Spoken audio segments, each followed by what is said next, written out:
ईमानदार के शोनो हदीसे ईमानदार के शोनो हदीसे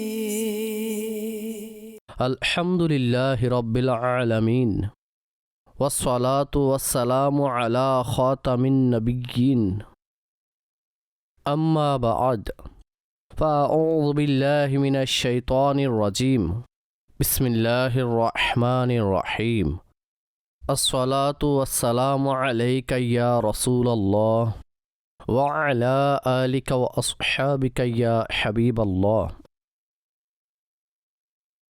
अस्सलातु वस्सलामु अलैका या नबिय्यल्लाह व अला आलिका व अस्हाबिका या नूरल्लाह। হুজুর নবী করিম সাল্লাল্লাহু তাআলা আলাইহি ওয়া আলিহি ওয়াসাল্লাম ইরশাদ করেছেন, যে আমার উপর প্রতিদিন 1000 বার দরুদ শরীফ পড়বে সে ততক্ষণ পর্যন্ত ইন্তেকাল করবে না যতক্ষণ না সে জান্নাতে তার ঠিকানা দেখে না নিবে। সাল্লু আলাল হাবিব সাল্লাল্লাহু তাআলা আলা মুহাম্মদ সাল্লাল্লাহু আলাইহি ওয়াসাল্লাম। প্রিয় ইসলামী ভাইয়েরা, মাদানী চ্যানেলের দর্শক, আমরা আজকে পুনরায় আপনাকে দর্সে হাদিস অনুষ্ঠানে স্বাগতম জানাই। সওয়াব অর্জনের জন্য বয়ান শ্রবণ করার পূর্বে ভালো ভালো নিয়ত করে নিন যে ফরমানে মোস্তফা সাল্লাল্লাহু আলাইহি ওয়াসাল্লাম, নিয়াতুল মুমিনি খায়রুম মিন আমালিহি, মুমিনের নিয়ত তার আমল অপেক্ষা উত্তম। মাদানী চ্যানেলের দর্শক, আজকে আমরা যে হাদিসে মোবারকা আমাদের অনুষ্ঠানে বয়ান করতে যাচ্ছি, হাদিসের ব্যাখ্যাকারকরা লিখেছেন সেই পবিত্র হাদিসটি অত্যন্ত মাহাত্ম্যপূর্ণ হাদিস শরীফ। ইসলামের যে বিধানসমূহ রয়েছে তা এর উপর নির্ভরশীল এবং বলেছেন এই পবিত্র হাদিস সেই 4টি হাদিসের মধ্যে একটি যেগুলোর উপর ইসলাম প্রতিষ্ঠিত। সেই পবিত্র হাদিস কোনটি? অসংখ্য মুহাদ্দিসগণ এই পবিত্র হাদিস শরীফটি তাদের কিতাবের মধ্যে বর্ণনা করেছেন। ইমাম বুখারী রাহমাতুল্লাহি তাআলা আলাইহিও তার কিতাব আল জামিউস সহিহুল বুখারীতে এই হাদিস শরীফটি উল্লেখ করেছেন। শব্দবলী কিছুটা এমন। বর্ণনা করেন, নবী পাক সাল্লাল্লাহু তাআলা আলাইহি ওয়া আলিহি ওয়াসাল্লামের পবিত্র বাণী হল, আদ-দীনু আন-নাসীহা লিল্লাহি ওয়া লিরাসূলিহি ওয়ালি আইম্মাতিল মুসলিমিন ওয়া আম্মাতিহিম আও কামা ক্বালা আলাইহি সালাতু ওয়াসসালাম। এই হাদিসে মোবারকার মধ্যে একটি শব্দ ব্যবহৃত হয়েছে আন-নাসীহা, আদ-দীনু আন-নাসীহা।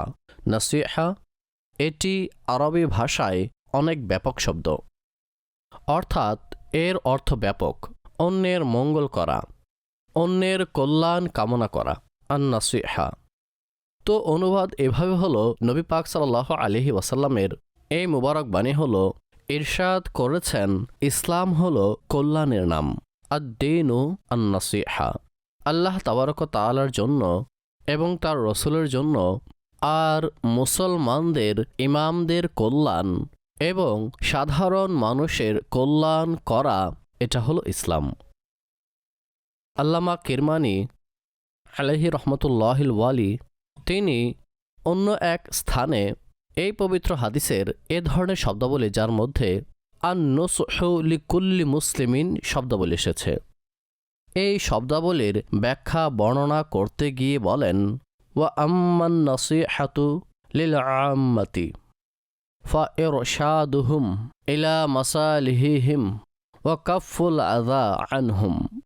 বলেছেন, সাধারণ মানুষের সাথে কল্যাণের উদ্দেশ্য, অর্থ, বাসনা, মূল বক্তব্য হলো এটা যে প্রত্যেক মুসলমানকে তার কল্যাণসমূহ এবং মঙ্গলের দিকে পথ নির্দেশ করতে থাকা, এটাই হচ্ছে নসিহত, এবং মুসলমান থেকে প্রত্যেক ধরনের কষ্ট দূর করে দেওয়া, এটাই কল্যাণ করা। তো সার কথা হলো, প্রত্যেক মুসলমানের জন্য প্রত্যেক ধরনের উপকার সাধন করা এবং প্রত্যেক মুসলমানকে প্রত্যেক ধরনের ক্ষতি পৌঁছানো থেকে রক্ষা করা, এটাকে কল্যাণ চাওয়া বলা হয়। এই পবিত্র হাদিস হজরতে ইমাম মুসলিম বিন হাজ্জাদ আল কুশাইরি রহমতুল্লাহ তাআলা আলাই তার নিজ কিতাবে বর্ণনা করেছেন। তো একটি শব্দ এর মধ্যে বেশি রয়েছে, কিতাব শব্দটি বেশি। আসুন ওই পবিত্র হাদিসের শব্দাবলী শ্রবণ করি। তিনি বলেন, হজরতে তামিম দারি রহমতুল্লাহ তাআলা আলাইহি থেকে বর্ণিত আছে, আন্নান নবিয়্যা সাল্লাল্লাহু আলাইহি ওয়াসাল্লাম ক্বাল আদ-দীনু আন-নাসিহা কুলনা লিমান। তিনি বলেন, হুজুর আলাইহি সাল্লাতু সাল্লাম বলেছেন যে দিন হল নাসিহা, অর্থাৎ কল্যাণ চাওয়া। তো সাহাবায়ে কেরাম আলাইহিম রিদওয়ান বলেন যে আমরা আরজ করলাম, লিমান, হুজুর কার জন্য কল্যাণ চাইব? তো নবী পাক সাল্লাল্লাহু আলাইহি ওয়াসাল্লাম বললেন, লিল্লাহি ওয়ালি কিতাবিহি। ওয়ালি কিতাবিহি যে শব্দটি রয়েছে সেটি ইমাম বুখারী রহমতুল্লাহ তাআলা আলাইহি এর বর্ণনাকৃত হাদিসের মধ্যে নেই, কিন্তু অপর সহিহ কিতাবের মধ্যে ইমাম মুসলিম রহমতুল্লাহ তাআলা আলাই সেগুলো উল্লেখ করে বলেছেন, লিল্লাহি ওয়ালি কিতাবিহি ওয়ালি রসুলিহি ওয়ালি আইম্মাতিল মুসলিমিন ওয়া আম্মাতিহিম। আল্লাহর এবং তার কিতাবের আর তার রসুলের এবং মুসলমানদের যে ইমামগণ রয়েছেন তাদের এবং সাধারণ মানুষের কল্যাণ চাওয়া, এটাই ইসলাম। ইমাম বুখারী আলাইহি রহমা হজরতে জারির বিন আবদুল্লাহ রাদিয়াল্লাহু তাআলা আনহু থেকেও এই ধরনের একটি হাদিস শরীফ বিভিন্ন শব্দ দ্বারাও বর্ণনা করেছেন, যেখানে শুধুমাত্র সাধারণ মানুষের সাথে কল্যাণ করার কথা উল্লেখ রয়েছে। এগুলো ওই সকল শব্দাবলী যা আল্লামা কিরমানি আলাইহি রহমতুল্লাহিল ওয়ালি লিখে তার ব্যাখ্যা বর্ণনা করেছেন। হাদিসের শব্দাবলী এ ধরনের। হজরতে জারির বিন আবদুল্লাহ রাদিয়াল্লাহু তাআলা আনহু বলেন, বা ইয়াতু রাসূলুল্লাহ সাল্লাল্লাহু আলাইহি ওয়াসাল্লাম আলা ইকামিস সালাতি ওয়া ইতাইজ যাকাত ওয়ান নুসহি লিকুল্লি মুসলিমিন। বলেন, আমি রাসূলুল্লাহ সাল্লাল্লাহু তাআলা আলাইহি ওয়াসাল্লামের হাতে নামাজ প্রতিষ্ঠিত করার এবং যাকাত আদায় করার এবং মুসলমানদের কল্যাণ সাধন করার বায়াত নিয়েছি। বা ইয়াতু রাসূলুল্লাহ সাল্লাল্লাহু আলাইহি ওয়াসাল্লাম। এই পবিত্র হাদিসে হজরতে জারির বিন আবদুল্লাহ রাদিয়াল্লাহু তাআলা আনহু বলেন, আমি নবী আকরাম সাল্লাল্লাহু তাআলা আলাইহি ওয়াসাল্লামের হাতে বায়াত নিয়েছি। কারো হাতে ওয়াদা করাকে বায়াত বলা হয়ে থাকে, শপথ করাকে বলা হয়, অর্থাৎ কারো সাথে কোনো কাজের ওয়াদা করে নিল। হুজুর সাল্লাল্লাহু আলাইহি ওয়াসাল্লাম বিভিন্ন সময় নিজের সাহাবাদের বিভিন্ন কারণ বশত বায়াত গ্রহণ করাতেন। বর্তমানে যে বায়াত প্রচলিত রয়েছে এতে কোনো আমলদার আলিমের হাতে এই ওয়াদা করা হয় যে এই ব্যক্তি ভবিষ্যতে কখনো ইসলামী বিধানাবলী লঙ্ঘন করবে না, শরীয়তের বিধান মেনে চলবে, আর বায়াত গ্রহণকারী অতীতে যা গুনাহ হয়েছে তা থেকে তওবা করে, আর যেগুলোর কাজা আদায় করতে হবে তারা যখন তওবা করে তখন কাজা আদায়েরও ওয়াদা করে নেয়, নিয়ত করে নেয় যে আমি এগুলোর কাজা আদায় করব। এই বায়াত এটি ফরজ নয়, এটি ওয়াজিব নয়, কিন্তু এটি একটি উত্তম আমল, ভালো একটি আমল এবং অবশ্যই একটি বরকতপূর্ণ আমল। এর দ্বারা মানুষ নিজের যে সম্পর্ক, নিজের যে কানেকশন বা রিলেশন রয়েছে, কোনো আমলদার আলিমে দিন একজন ভালো মানুষ যিনি পরহেজগার তার সাথে স্থাপন করে নেয়, নিজেকে তার সাথে সম্পর্কিত করে নেয় এবং তার মাধ্যমে নবী রহমত সাল্লাল্লাহু আলাইহি ওয়াসাল্লাম পর্যন্ত তার যে সম্পর্কের ধারা রয়েছে তা অবিচ্ছিন্নভাবে চলতে থাকে। মাদানী চ্যানেলের দর্শক, এর অসংখ্য উপকার রয়েছে। যারা করে তারা এর উপকার থেকেও বিমুখ হতে পারে না। অসংখ্য উপকার যারা করে তারাই বলতে পারবে। এই শেষ বর্ণনাকৃত হাদিস শরীফের বিষয়বস্তুর উপর একটি আপত্তি এটা আসে যে এই পবিত্র হাদিসে তো শুধু নামাজ এবং যাকাতের কথা উল্লেখ রয়েছে, রোজার কথা উল্লেখ নাই। জারির বিন আবদুল্লাহ রাদিয়াল্লাহু তাআলা আনহু এটি বলেছেন, বা ইয়াতু রাসূলুল্লাহ সাল্লাল্লাহু আলাইহি ওয়াসাল্লাম আলা ইকামিস সালাহ ওয়া ইতাইজ যাকাত। নামাজের কথা উল্লেখ আছে, যাকাতের উল্লেখ রয়েছে। হাদিসের ব্যাখ্যাকারকগণ এরও উত্তর প্রদান করেছেন। তিনি বলেন, জারির বিন আবদুল্লাহ রাদিয়াল্লাহু তাআলা আনহু থেকে এই বিষয়ের অন্য একটি হাদিস রয়েছে যা মুসনাদে ইমাম আহমদ এর মধ্যে রয়েছে। তার মধ্যে তিনি বর্ণনা করেছেন, আমি রাসূলুল্লাহ সাল্লাল্লাহু আলাইহি ওয়াসাল্লামের কাছে শুনেছি এবং মানার উপর বায়াত করেছি। এবং আপনারা জানেন, প্রসঙ্গ যখন মান্য করার বিষয়ে আসে তখন এই বিষয়টি সমস্ত শরীয়ী বিধানকে অন্তর্ভুক্ত করে ফেলে। সেটি নামাজের কথা হোক, রোজার কথা হোক, হজের কথা হোক বা যাকাতের কথা হোক, অথবা অন্যান্য যেই বিধান হোক, ওই সকল যে শরীয়ী বিধানসমূহ রয়েছে তা আনুগত্যের আওতায় অন্তর্ভুক্ত হয়ে যায়। মাদানী চ্যানেলের দর্শকবৃন্দ, বিশেষ করে এই পবিত্র হাদিসসমূহের মধ্যে আল্লাহ ও রসুল, কিতাব ও শরীয়তের ইমাম এবং সাধারণ মুসলমানের সাথে কল্যাণের যে বর্ণনা রয়েছে তা উল্লেখ আছে। আসুন এর কিছু বিস্তারিত আপনাদের সামনে উপস্থাপন করছি। আল্লাহ তাবারক ওয়া তাআলার সাথে নসিহত এর অর্থ, তাৎপর্য এবং উদ্দেশ্য হল মানুষ নিজ রব তাবারক ওয়া তাআলার প্রতি ঈমান আনবে, তার গুণাবলীর মধ্যে সন্দেহ করবে না এবং তার সত্তাকে দোষ থেকে, সমস্ত ত্রুটি থেকে পবিত্র জানবে, তার আহকামগুলো মান্য করবে এবং সেগুলোর উপর আমল করবে। না ফরমানি থেকে প্রতিটি ক্ষণে, প্রতিটি মুহূর্তে, প্রতিটি সময়ের প্রতিটি ক্ষেত্রে মানুষ বাঁচতে থাকবে এবং তার যে নিয়ামত রয়েছে তা মানুষের উপর দিনরাত অবিরাম বর্ষণ হচ্ছে। ওই নিয়ামতের জন্য নিজ রব তাবারক ওয়া তাআলার কৃতজ্ঞতা জ্ঞাপন করতে থাকা এবং যতই ইবাদত, সেটি নামাজ হোক, রোজা হোক, হজ হোক, যাকাত হোক, যতগুলো শরীয়তের বিধানাবলী রয়েছে ওই সকল বিধানাবলী একনিষ্ঠতার সাথে আদায় করতে থাকবে। এই সকল বিষয়সমূহ সামনে রেখে যদি দেখা যায় তবে বাস্তবিক অর্থে এটি মানুষের নিজের সাথেই কল্যাণ করা।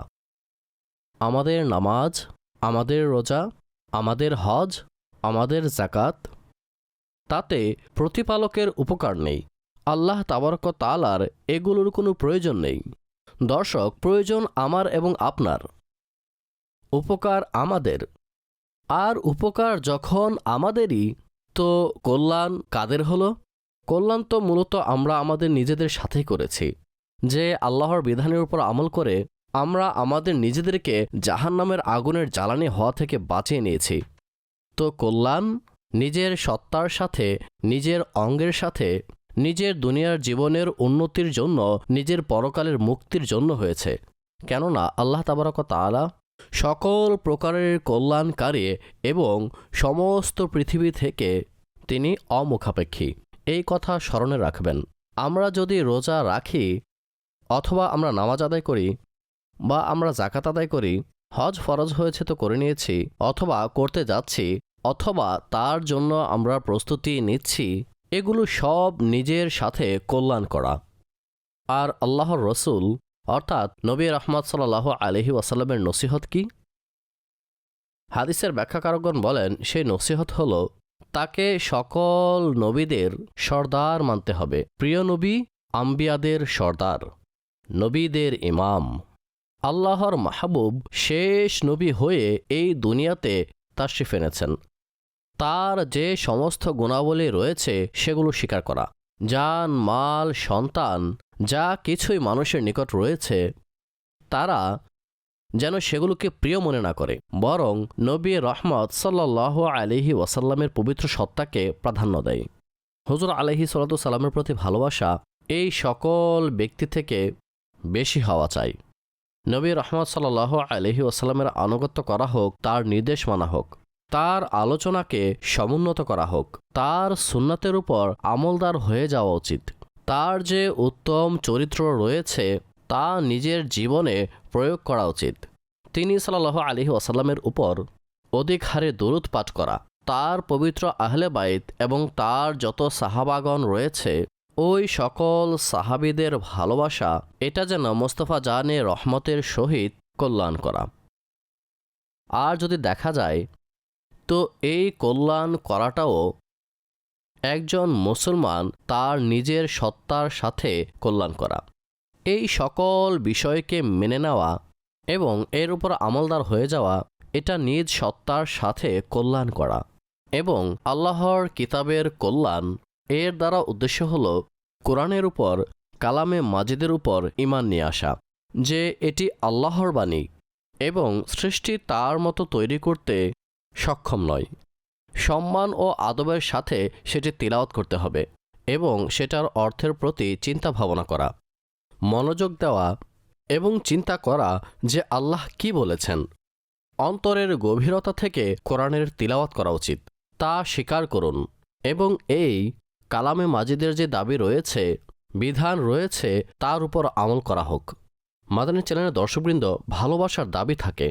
এখানে কোরআনের ভালোবাসার দাবি হলো এটা যে কোরআনের আদব করা, সম্মান করা, তিলাওয়াত করা এবং এর আদেশসমূহ নিজের মধ্যে প্রয়োগ করা, আমল করা, এগুলো ভালোবাসার দাবি হতে তার দাবি। দ্বীনের ইমাম দ্বারা উদ্দেশ্য হল, হাদিসের ব্যাখ্যাকারী লিখেছেন, হয়তো এর দ্বারা ইসলামী বাদশাহ উদ্দেশ্য, ইসলামী হাকিমগণ উদ্দেশ্য, বা আলিমে দিন কামিল মুজতাহিদগণ উদ্দেশ্য, অথবা এর দ্বারা আউলিয়া কেরাম উদ্দেশ্য। এদের সাথে কল্যাণ কি? বলেন, তাদের সাথে কল্যাণ হলো এটি যে তাদের প্রত্যেক বৈধ আদেশ সামর্থ্য অনুযায়ী পালন করা, মান্য করা, ন্যায়সঙ্গত বিষয়ে তাদের সহযোগিতা করা, লোকদেরকে তাদের বৈধ আনুগত্যের দিকে উৎসাহিত করা, আইম্মায়ে মুজতাহিদিনের অনুকরণ করা এবং তাদের প্রতি ভালো ধারণা রাখা। কেননা আমাদের হেদায়েতের জন্য, আমাদের কল্যাণের জন্য তারা যে কোনো ব্যবস্থা গ্রহণ করবে এবং যেই ব্যবস্থা নেয় তা আমাদের কল্যাণের জন্যই হয়ে থাকে। এবং আমাদের ওই কাজের মধ্যে যেহেতু তারা দিনের কোনো কাজে, কোনো কথায়, কোনো আদেশে বিরোধ করে না, তো আমাদের উচিত তাদের হেল্প করা। আর এখানে যদি আলিমের দিন উদ্দেশ্য হয়, তো আলিমদের আদব করা, তাদের ফতোয়াকে মান্য করা, তাদের প্রতি ভালো ধারণা রাখা এবং আলিমদের সম্মান করা, এটাও আবশ্যক। তারা রাসূলুল্লাহ সাল্লাল্লাহু আলাইহি ওয়াসাল্লামের প্রতিনিধি। তার আদেশগুলো, কোরআন ও হাদিসের আদেশগুলোকে উম্মতের নিকট পৌঁছে দিয়ে থাকে। সাধারণ মানুষের কল্যাণ কি হবে? বলেন, সামর্থ্য অনুযায়ী তাদের দুনিয়া এবং পরকালের কল্যাণের জন্য মুসলমানদের উপদেশ দেওয়া, তাদের সেবা করা, তাদের থেকে ধর্মীয় এবং দুনিয়াবী যে দুঃখ কষ্ট রয়েছে তা দূর করার চেষ্টা করা। কারো সাহায্যের প্রয়োজন, আপনি আপনার সামর্থ্য অনুযায়ী তার সাহায্য করুন। কেউ বিপদে ফেঁসে গিয়েছে, দুঃখ কষ্টের শিকার হয়ে গিয়েছে, কেউ দুর্দশায় ভুগছে, আর যদি আমরা তাকে সাহায্য করতে পারি তো নিজের সামর্থ্য অনুযায়ী তার সাহায্য করা উচিত। তাদেরকে ভালোবাসা, উত্তম আমলের প্রতি উৎসাহিত করা, যে জিনিস নিজের জন্য পছন্দ হয় তা নিজ অপর মুসলমান ভাইয়ের জন্য পছন্দ করা। যদি তারা অসুস্থ হয়ে যায় তো তার শুশ্রূষার জন্য যাওয়া, তাদের ইন্তেকাল হয়ে গেলে জানাজায় অংশগ্রহণ করা, তাদের দাফনে অংশগ্রহণ করা। আর যদি তার ইন্তেকাল হয়ে যায় এমতাবস্থায় তাদের জন্য ইসালে সওয়াব করা এবং তাদের জন্য দোয়া করা, আর দোয়ার মধ্যে বলা, আল্লাহুম্মা গফিরলি ওয়ালি ওয়ালিদাইয়া ওয়ালিল মুমিনিনা ইয়াউমা ইয়াকুমুল হিসাব। এই হাদিস অনেক ব্যাপক। যদি মানুষ আমল করে নেয় তো এই দুনিয়াতেই সফলতার সিঁড়িতে কদম রেখে দেয়। আর স্মরণ রাখবেন, পৃথিবী হলো আমলের স্থান। এই পৃথিবীতে আমাদেরকে আমল করার জন্য সময় দেওয়া হয়েছে এবং এখানে হিসেব নেওয়া হয় না, যদিও বা আমলের জন্য সময় রয়েছে। যদি আমরা এই সব কথার উপর আমল করি তো মাদানী চ্যানেলের দর্শক, আমরা সাফল্য এবং হেদায়াতের পথে এগিয়ে চলতাম। আর এ দুনিয়াতে যে তার রবকে সন্তুষ্ট করেছে, পরকালেও আল্লাহ তাবারক তাআলা তাকে সফলতা, কল্যাণ এবং সচ্ছলতা দান করবেন। মাদানী চ্যানেলের দর্শকবৃন্দ, হজরতে জারির বিন আবদুল্লাহ রাদিয়াল্লাহু তাআলা আনহু বলেন, আমি রাসূলুল্লাহ সাল্লাল্লাহু আলাইহি ওয়াসাল্লামের হাতে নামাজ প্রতিষ্ঠা করার, যাকাত আদায় করার এবং মুসলমানদের কল্যাণ সাধন করার বায়াত গ্রহণ করেছি। তার নিজের আমল কি ছিল? তার নিজের আমল ছিল তিনি কুফার শাসক হজরতে মুগিরা বিন শুবা রাদিয়াল্লাহু তাআলা আনহুর ইন্তেকালের পর কিভাবে মানুষের কল্যাণ সাধন করেছেন। কল্যাণ করার ধরনও ছিল তার নিখুঁত। এই পবিত্র হাদিস শরীফেও অনেক মুহাদ্দিসিনে কেরাম নিজ নিজ কিতাবে বর্ণনা করেছেন, যেমন ইমাম নাসাই, ইমাম মুসলিম, এভাবে অন্যান্য আরও অনেক মুহাদ্দিসিনগণ রয়েছেন, তারা নিজের কিতাবে এই পবিত্র হাদিস শরীফ উল্লেখ করেছেন। হজরতে জিয়াদ বিন আলাকা তার থেকে বর্ণিত, তিনি বলেছেন, আমি হজরতে জারির বিন আবদুল্লাহ রাদিয়াল্লাহু তাআলা আনহু থেকে শুনেছি যে যেই দিন মুগিরা বিন শুবা রাদিয়াল্লাহু তাআলা আনহু, যিনি কুফার শাসক ছিলেন, তার ইন্তিকাল হয়েছে, তো তিনি খুতবার জন্য নিজে নিজে দাঁড়িয়ে গেলেন, আল্লাহর প্রশংসা বর্ণনা করলেন এবং বলতে লাগলেন, আলাইকুম বিত্তিকাইল্লাহি ওয়াহদাহু লা শারীকা লাহ ওয়াল ওয়াকার ওয়াস সাকিনা হাত্তা ইয়াতিয়া কুম আল আমির ফাইন্নামা ইয়াতিকুমুল আন। তোমাদের জন্য আবশ্যক যে তোমরা আল্লাহকে ভয় করো, যিনি ওয়াহদাহু লা শারিক, এবং ভাব গম্ভীরতা ও প্রশান্তিকে দৃঢ়ভাবে আঁকড়ে ধরো। এমনকি তোমাদের অন্য যে শাসক রয়েছে, তার ইন্তেকালের পর যিনি মসনদে এসে বসবে, সে আসবে তার আসা পর্যন্ত ভাব গম্ভীরতা ও প্রশান্তিতে এবং একাগ্রতায় থেকো, কোনো পেরেশানি সৃষ্টি করবে না। এবং তিনি তার পরপরই বলতে লাগলেন, ফা ইন্নামা ইয়াতিকুমুল আন, সে তো হয়তো এখন এসে যাবে। অতঃপর বললেন, ইস্তাফু লি আমিরিকুম ফা ইন্নাহু কানা ইউহিব্বুল আফওয়া, তোমাদের পূর্ববর্তী শাসক অর্থাৎ হজরতে মুগিরা বিন শুবা রাদিয়াল্লাহু তাআলা আনহুর জন্য আল্লাহর নিকট ক্ষমা প্রার্থনা করো, এই জন্য যে তিনিও ক্ষমা ও মার্জনা করাকে পছন্দ করতেন। অতঃপর বললেন, আম্মা বা'দু ফা ইন্নী আতাইতুন নবিয়্যা সাল্লাল্লাহু আলাইহি ওয়াসাল্লাম কুলতু উবাইউকা আলাল ইসলাম। যখন আমি নবী করিম সাল্লাল্লাহু আলাইহি ওয়াসাল্লামের দরবারে বায়াতের জন্য উপস্থিত হলাম এবং আমি বললাম যে আমি ইসলামের উপর বায়াত গ্রহণ করতে চাই, তখন নবী করিম সাল্লাল্লাহু আলাইহি ওয়াসাল্লাম আমাকে একটি শর্ত দিলেন, আর সেই শর্তাবলী হল ফা শারত আলাইয়া ওয়ান নুসহা লিকুল্লি মুসলিমিন। তো নবী করিম সাল্লাল্লাহু তাআলা আলাইহি ওয়া আলিহি ওয়াসাল্লাম ইসলামের সাথে আমার উপর এই শর্ত লাগিয়ে তিনি সাল্লাল্লাহু আলাইহি ওয়াসাল্লাম আমাকে বায়াত করালেন, এবং সেই শর্তটি হল যে আমি প্রত্যেক মুসলমানের জন্য মঙ্গল কল্যাণ কামনা করব। তো তিনি বললেন, ফাবায়াতুহু আলা হাযা, তো আমি এই শর্তের উপর হুজুর সাল্লাল্লাহু আলাইহি ওয়াসাল্লামের নিকট বায়াত করেছি। অতঃপর বলতে লাগলেন, ওয়া রাব্বি হাযাল মসজিদ ইন্নী লানাসিহুল লাকুম সুম্মা ইস্তাগফারা ওয়া নাযালা, আমার এই মসজিদের রবের শপথ যে হে কুফাবাসী, আমি তোমাদের কল্যাণকামী। অতঃপর তিনি ক্ষমার জন্য দোয়া করলেন এবং মিম্বর থেকে নিচে নেমে গেলেন। মাদানী চ্যানেলের দর্শক, এই পবিত্র হাদিসে আপনারা শ্রবণ করেছেন যে হজরতে জারির বিন আবদুল্লাহ বাজালি রাদিয়াল্লাহু তাআলা আনহু, তিনি হজরতে মুগিরা বিন শুবা রাদিয়াল্লাহু তাআলা আনহুর ইন্তেকালের পর মুসলমানদের সাথে কিরূপ সদাচরণ করেছেন।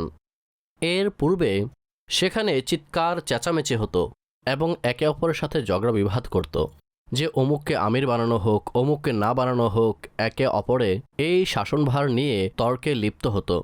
তিনি দ্রুত মিম্বরের উপর উঠে তাদের থেকে ওয়াদা নিলেন, তাদেরকে কথা শোনালেন এবং তাদেরকে চুপ থাকার আদেশ প্রদান করলেন। প্রশান্তি, একাগ্রতা, ভাব গম্ভীরতার সাথে অপেক্ষা করার আদেশ করলেন যে শীঘ্রই আমাদের নিকট ওই ব্যক্তি আসবে যে এই পদের যোগ্য এবং তাকে এই পদে নিযুক্ত করা হবে। এরপর ব্যবস্থা অনেক সুন্দরভাবে চলতে শুরু করবে, আর তোমরা কোনোভাবে পথ ভ্রষ্টতার শিকার হও না, কোনো চিৎকার ও চেঁচামেচি করবে না, হইচই শোরগোল করিও না, একে অপরের সাথে ঝগড়া বিবাদ করিও না এবং মুসলমানদেরকে নিজেদের মধ্যে ঝগড়া থেকে নিষেধ করিও, পথ ভ্রষ্টতা থেকে রক্ষা করিও। যদি কখনো কঠিন সময় এসে যায় তাহলে কঠিন সময়ে সান্ত্বনা প্রদান করিও, যেন তারা প্রশান্তিতে থাকে, যেন তারা ভাব গম্ভীরতায় থাকে, সন্তুষ্টির সহিত থাকে।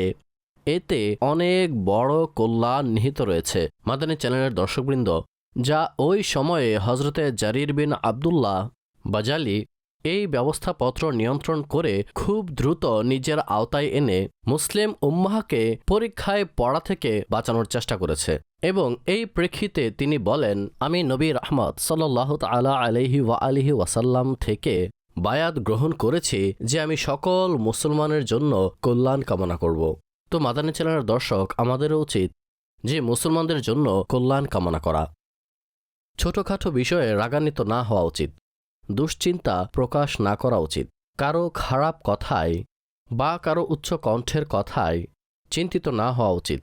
সেটি যদি আপনি স্থিরতার সাথে, সন্তুষ্টির সাথে এবং কনফিডেন্সের সাথে আপনি গ্রহণ করেন, আল্লাহর রহমতের উপর ভরসা রেখে, তো ইনশা আল্লাহ যে কঠিন পরিস্থিতি এসেছে সেটি দূর হয়ে যাবে। সামনের ব্যক্তি যিনি রাগান্বিত ছিল, হতে পারে আপনার নম্রতা প্রদর্শনের কারণে লজ্জিত হয়ে যায় এবং নিজে চিন্তা করুন যে আমি কি আমল করেছি, এবং এটাও তার প্রতি কল্যাণ কামনা যে সে লজ্জিত হয়ে গিয়েছে, তার এই কাজ থেকে ফিরে এসেছে।